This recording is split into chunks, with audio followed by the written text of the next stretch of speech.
Mungkin balik lagi mungkin di Indi Imaji, gimana kondisinya sekarang? Nah, pertanyaan menarik ya. Alhamdulillah bagus aja. Jadi dunia asal tren semakin naik atau gimana? Ya kalau intinya sih gimana ya, terus berkreativitas mungkin menjadi poin utama ya gitu kan. Yang akhirnya mungkin kalau misalnya ada fotografer yang lain yang dengar yang pernah freelancer, bahwa saya ngerasa bahwa fotografi ini fotografer wedding ya kan ini akhirnya bisa disejajarkan dengan level-level atau mungkin sudah sejajar dengan level yang kayak misalnya pelaminan, dekorasi pelaminan, dan kemudian videographer udah pasti, dan kemudian wedding organizer, event organizer sudah bisa disamakan dengan level tersebut. Karena pada yang akhirnya kita tahu ternyata kerjanya nggak segampang dibayangin juga gitu kan. Oke.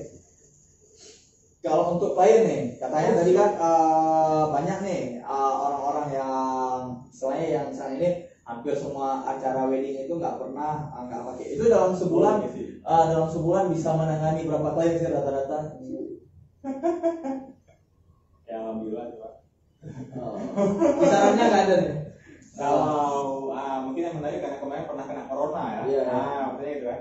Waktu sebelum corona tuh biasanya kami bisa handle satu bulan sampai dari 20 sampai 30 titik kalau kami bilang gitu ya. Jadi artinya dalam bisa jadi satu hari itu 2, 3, tapi bisa jadi juga nggak kayak pada 1 ke 30 Pak. Nah, gitu. Iya. Karena Sabtu Minggu kan biasanya kan orang Ya, karena dia istilahnya kondisional lah.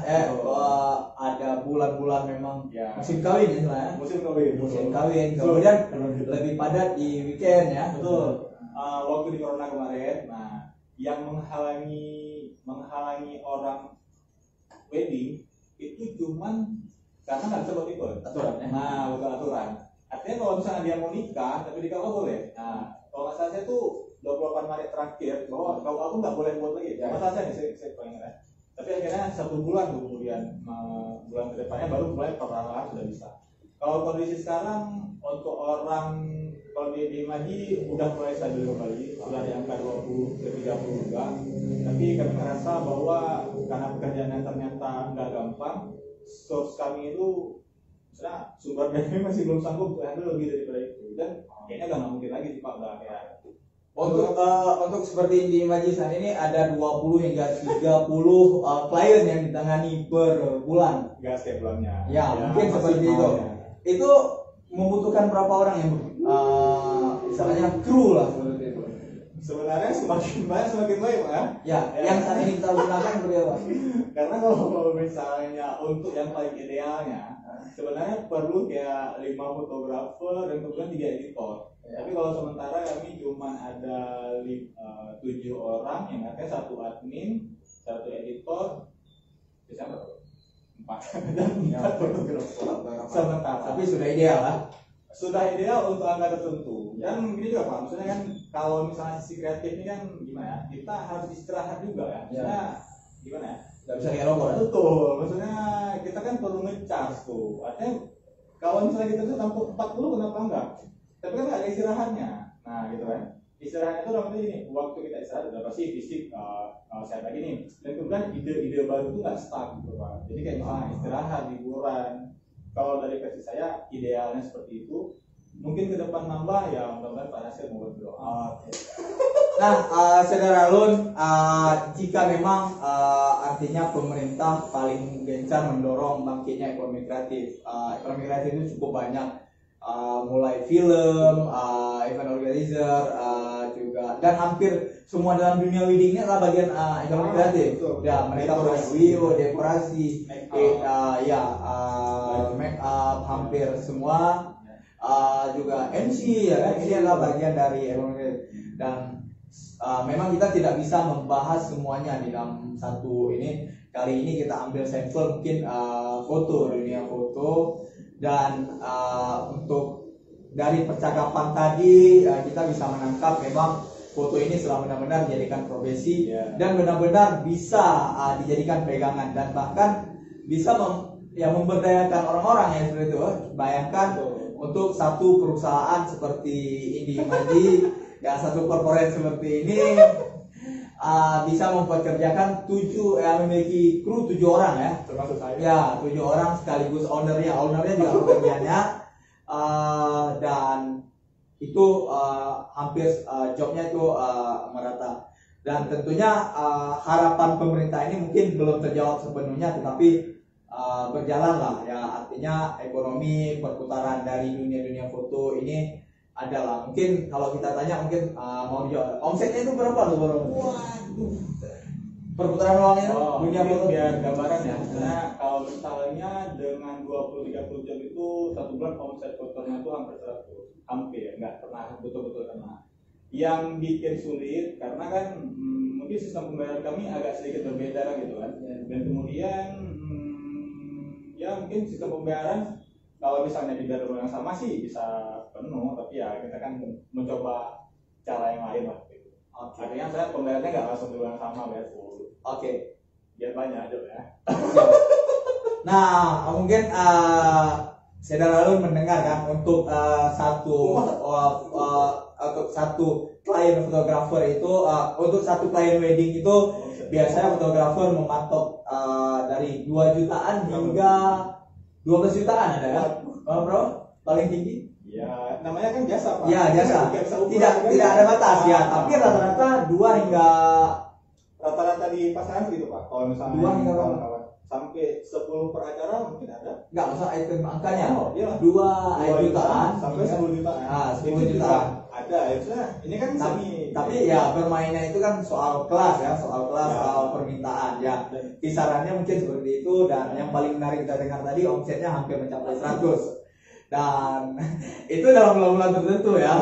Ya, dalam bulan tertentu. Dan perlu dicatat ini adalah omset ya, bukan untung ya. Kalau dikatakan untung nanti semua orang udah meninggalkan pekerjaannya jadi fotografer wedding, ini bahaya juga ya. Betul, dan juga karena kan ada ongkos cetak. Ya makanya saya katakan ketika dikatakan 90 jutaan itu omset, perlu diingat omset itu bukan laba bersih. Nah juga, dan kalau laba bersih itu rahasia perusahaan. Ya, rahasia perusahaan. Cukup lah. Ya, nah apa yang bisa menggambarkan?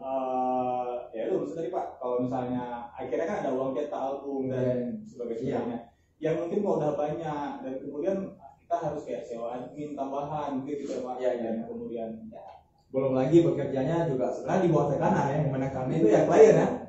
Semua klien kan tentunya ingin cepat selesai ya. Dan kami berusaha mengerti juga. Artinya kalau misalnya itu pilih dan kan juga saya ingin cepat, bagus, dan harganya bersaing kan gitu.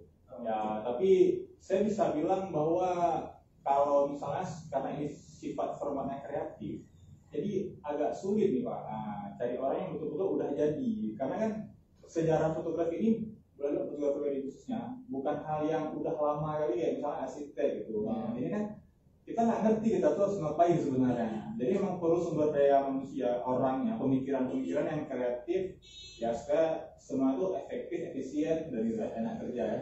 Saya kira kalau misalnya bisa titip pesan gitu ya ke kawan-kawan mungkin ataupun orang-orang yang ingin masuk ke dunia fotografi, bahwa memang kalau misalnya distribusi ini bisa besar, tapi karena ini besar, ini capek gitu. Nah, jadi perlu ada teamwork, kerjasama. Akhirnya udah jadi kayak bisa dibilang level pekerjaannya kita juga. Udah sampai ke level pekerjaan, sampai kayak level dekorasi, ataupun di luar dari industri kreatif udah sampai mungkin level pekerjaan kayak level perusahaan kayak konsultan konsultan arsitek mungkin kalau gitu yang pekerjaan di lapangan dan kantoran gitu. Dan memang fotografer ini dapat kita simpulkan menjadi profesi, tetapi kerjanya nggak segampang yang dibayangkan, nggak cuma cekrek-cekrek aja ya. Ya, penting jangan menyerah ya Pak. Nah, Saudara Alun, tidak terasa 40 menit sudah pertemuan kita dalam Serambi Podcast hari ini. Cukup banyak mungkin yang bisa kita lihat, kita petik dari percakapan tadi bahwa memang benar-benar foto ini sudah menjadi salah satu lokomotif memang dalam industri ekonomi kreatif. Mungkin saya katakan ini lokomotif mungkin untuk di Aceh, karena di Aceh kan industri ekonomi kreatif itu kan banyak itemnya, tapi kan tidak semua hidup berkembang di Aceh. Misalnya seperti perfilman, kita kan masih berkembang, tetapi kan masih jauh dan belum menjadi ini. Tapi kan kalau foto hampir semua lini sudah berkembang.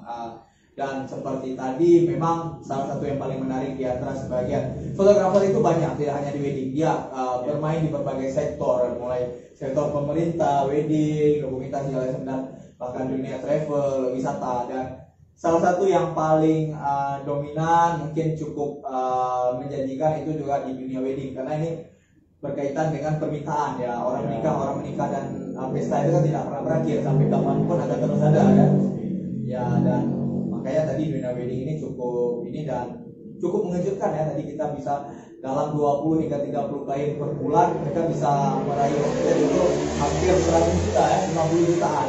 Jadi ini mungkin bisa membuka mata mungkin bagi fotografer lainnya, bahwa bukan bagi fotografer, bagi amatir, bahwa tidak perlu ragu bahwa dunia fotografer ini ya cukup menjanjikan. Tapi kalau memang tidak ingin ke sini ya silahkan di dunia lain kan.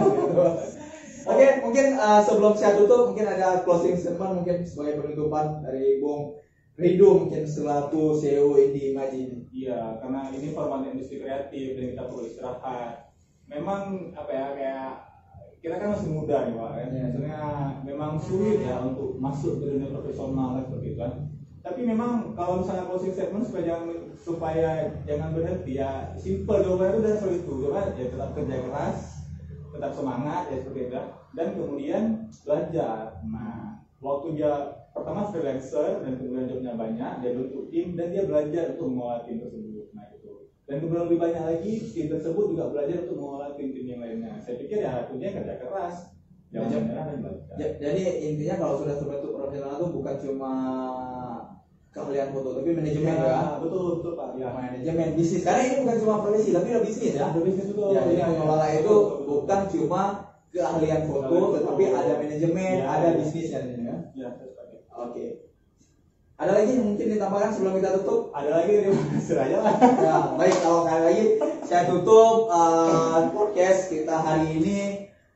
Cukup menarik, mungkin pembahasan tentang fotografi sebagai lokomotif ekonomi kreatif di Aceh.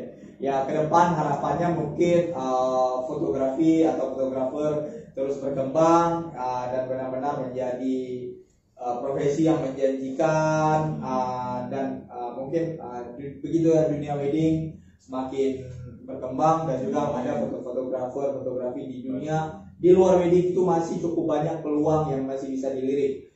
Dan semoga industri ekonomi kreatif di Aceh juga semakin hidup dan berkembang, karena selain industri yang benar-benar industri manufaktur atau yang sebagainya, saat ini yang paling diminati adalah industri kreatif ini. Mungkin untuk item-itemnya saya nggak hafal nih, ada 16, tapi mungkin saudara lu nanti bisa melihat sendiri, mungkin bisa masuk ke salah satu item yang ada.